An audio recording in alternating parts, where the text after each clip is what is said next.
Hello friends, இன்றைக்கி கறி தோசை தான் பண்ண போகிறோம். ஃபஸ்ட்டு கடாயில் எண்ணெய் ஊற்றிக்கலாம். எண்ணெய் நல்லா காயட்டும். எண்ணெய் நல்லா காஞ்சதுக்கப்புறமா வெங்காயம் போட்டு நல்லா வதக்கிக்கலாம். வெங்காயம் நல்லா வதங்கினதுக்கப்புறமா இஞ்சி பூண்டு பேஸ்ட்டு ஆட் பண்ணிக்கலாம். ஆட் பண்ணிவிட்டு அதையும் சேர்த்து நல்லா வதக்கிக்கலாம். இஞ்சி பூண்டு நல்லா வதங்கினதுக்கப்புறம் தக்காளி ஆட் பண்ணிக்கலாம். தக்காளி ஆட் பண்ணி நல்லா வதங்கினதுக்கப்புறமா கறியை சின்ன சின்னதாக கட் பண்ணி வச்சுருக்கேன். சிக்கன் எடுத்துருக்கேன். அதுக்கு மஞ்சத்தூள் உப்பு போட்டு கழுவி எடுத்துகிட்டு சின்ன சின்னதாக கட் பண்ணி வச்சுருக்கேன். அதையும் ஆட் பண்ணிவிட்டு நல்லா சேர்த்து வதக்கிக்கலாம். எல்லாத்தையும் நல்லா வதங்கினதுக்கப்புறம் தேவையான அளவு மஞ்சத்தூள், அதுக்கப்புறமா குழம்பு மிளகாய் தூள், அது வீட்டில் அரைச்சது, அதுக்கப்புறம் தேவையான அளவு உப்பு ஆட் பண்ணிவிட்டு நல்லா கலந்து விட்டுக்கலாம். நல்லா ஃபுல்லாக கலந்த உடனே கரம் மசாலா ஆட் பண்ணிவிட்டு அதையும் சேர்த்து நல்லா கலந்து விட்டுட்டு கறி வேகிற அளவுக்கு தண்ணி ஊற்றிட்டு மூடி போட்டு வைக்கலாம். இந்த மாதிரி கறி தோசைக்கு மேலே வைக்கிறதுக்கு கறியை நம்ம வேக வச்சு எடுத்துக்கிறோம்.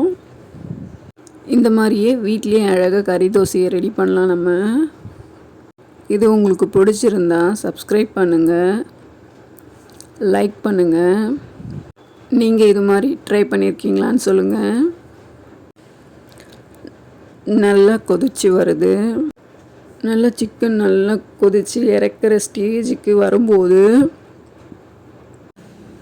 கொஞ்சமாக மிளகுத்தூளை போட்டு நல்லா கிளறி விட்டுட்டு இறக்கிக்கலாம். இப்போது சிக்கன் தொக்கு மாதிரி ரெடி ஆயிடுச்சு. இதை மேலே வைக்கிறதுக்கு சரியாக இருக்கும். ஆஃப் பண்ணிவிட்டு எடுத்து வச்சிடலாம் தனியாக. இப்போ கறி தோசை செய்கிறதுக்கு முட்டையும் வேணும். ஒரு முட்டையை எடுத்துட்டு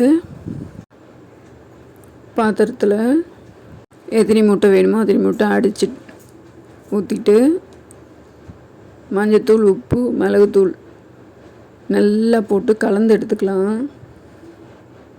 இது நல்லா கலந்துட்டு எடுத்து வச்சுக்கலாம். இப்போது தோசை கடாய் ஒன்று வச்சுட்டு கடாய் காஞ்சதுக்கப்புறமா தோசை மாவை ஊற்றிட்டு அதுக்கப்புறமா அடித்து வச்சுருக்க முட்டையை மேலே ஊற்றிக்கலாம். அதுக்கப்புறமா ரெடி பண்ணி வச்சுருக்க சிக்கனையும் மேலே எடுத்து வச்சுக்கலாம். வச்சுட்டு ஃபுல்லாக பரப்பி விட்டுட்டு நல்லா ஆயில் ஊற்றி நல்லா ஃப்ரை ஆகட்டும். நல்லா வேகட்டும். ஊரெல்லாம் நல்லா ஃப்ரை ஆகட்டும். ஃப்ரை ஆனதுக்கப்புறமா நல்லா திருப்பி போட்டு இந்த பக்கமும் நல்லா வேகட்டும். நல்லா சைடெல்லாம் நல்லா ஃப்ரை ஆகட்டும். இப்போது நல்லா வெந்துச்சு. திருப்பி போட்டுட்டு இந்த பக்கமும் எண்ணெய் ஊற்றிட்டு நல்லா வேகட்டும். வெந்ததுக்கப்புறமா எடுத்து பிளேட்டிங் வச்சிடலாம். சூப்பரான கறி தோசை ரெடி ஆகிடுச்சு. இது கூட சிக்கன் குருமாவோடு சாப்பிட்டா இன்னும் சூப்பராகவே இருக்கும். உங்களுக்கு வேறு எதோடு சேர்த்து சாப்பிட்றதுக்கு பிடிக்கும்னு சொல்லுங்கள். இந்த மாதிரி புதுசாக ட்ரை பண்ணுறதுக்கு சப்போர்ட் பண்ணுங்கள். ஓகே.